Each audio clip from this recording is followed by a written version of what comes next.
जय श्री राधे श्याम। जय माता की। कैसे हैं आप सब? स्वागत है आप सबका माई लाइफ स्टोरीज में। कहानी को आगे बढ़ाते हैं। हर दिन उस बच्ची के साथ कुछ न कुछ नया घटित होता था। आज एक नई घटना के साथ आपके सामने इस कहानी को रख रही हूँ। उस बच्ची के ससुराल में उसके बच्ची के जो ससुर जी होते हैं उनके रिटायरमेंट का फंक्शन आता है।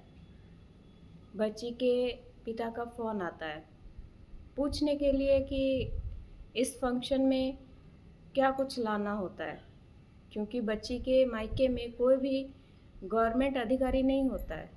किसी भी तरह का गवर्नमेंट सर्विस वाला कोई एक सदस्य नहीं होता है, सब बिजनेसमैन होते हैं।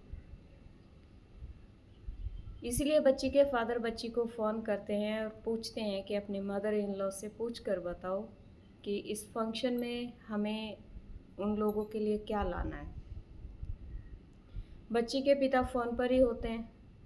बच्ची अपनी मदर इन लॉ के पास जाती है, फ़ोन ऑन होता है और जाकर अपने मदर इन लॉ से ये पूछती है कि मम्मी मेरे पापा का फ़ोन आया है, आप सबके लिए वो क्या लेकर आए।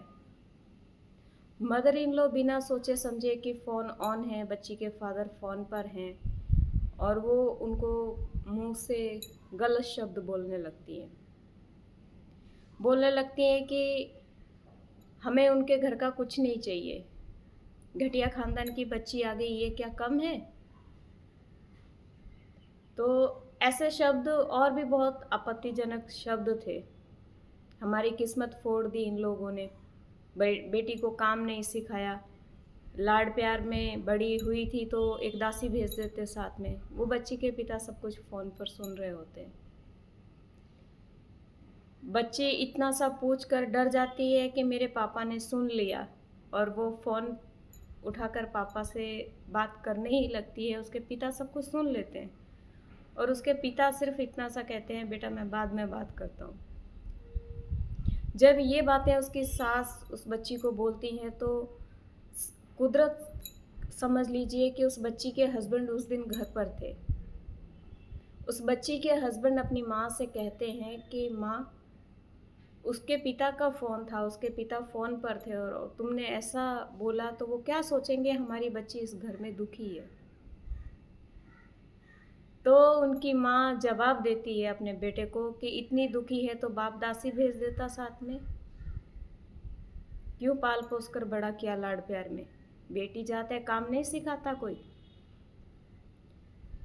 इतना सा सुनकर उसके पति ने आगे कुछ जवाब नहीं दिया, वो अपने व्यापार के लिए निकल जाते हैं। उसके बाद कहानी एक नया दौर ले लेती है। जैसे ही उसके पति घर से निकल जाते हैं, उसकी सास उस बच्ची को सुनाना शुरू करती है, तेरे पति ने मुझे ऐसा कैसे बोल दिया, ये क्यों, कौन होता है।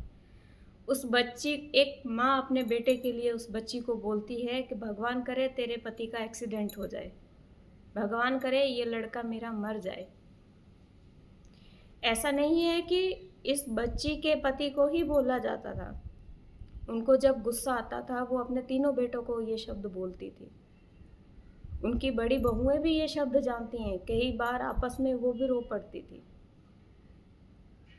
पर एक माँ कैसे अपने बच्चे को ऐसा बोल सकती है कि तुम्हारा एक्सीडेंट हो जाए, तुम मर जाओ। वो बच्ची कुछ बोल नहीं पाती है, वो डर जाती है कि आज कुछ बड़ा होगा। उतनी ही देर में उसकी सास हाथों से चूड़ियाँ तोड़ना शुरू कर देती है। जैसे कोई संसार छोड़कर कोई व्यक्ति चला गया हो, ऐसे माथा और सीने पे हाथ जोर जोर से पटकने लगती है।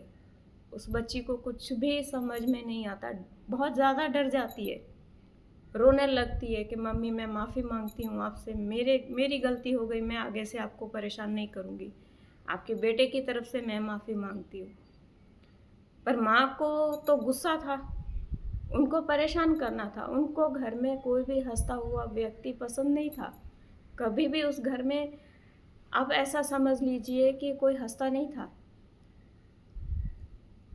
ऐसी घटना करते करते उन्होंने बच्ची को बहुत भला बुरा कहना शुरू किया। तू जब से आई है मेरा बेटा बदल गया, तूने मेरे बेटे को पट्टी पढ़ा दी। जबकि बेटी ने, उस बच्ची ने अपने पति से भी ऐसी बातें साझा करना कम कर दिया था। वो कुदरत का ही करिश्मा समझ लीजिए। जब उस बच्ची को सास ने परेशान किया, उसके पति घर पर थे। उसके बाद क्या हुआ मैं किस्सा अगली वीडियो में साझा करती हूँ। तब तक जय श्री राधे श्याम, जय माता की।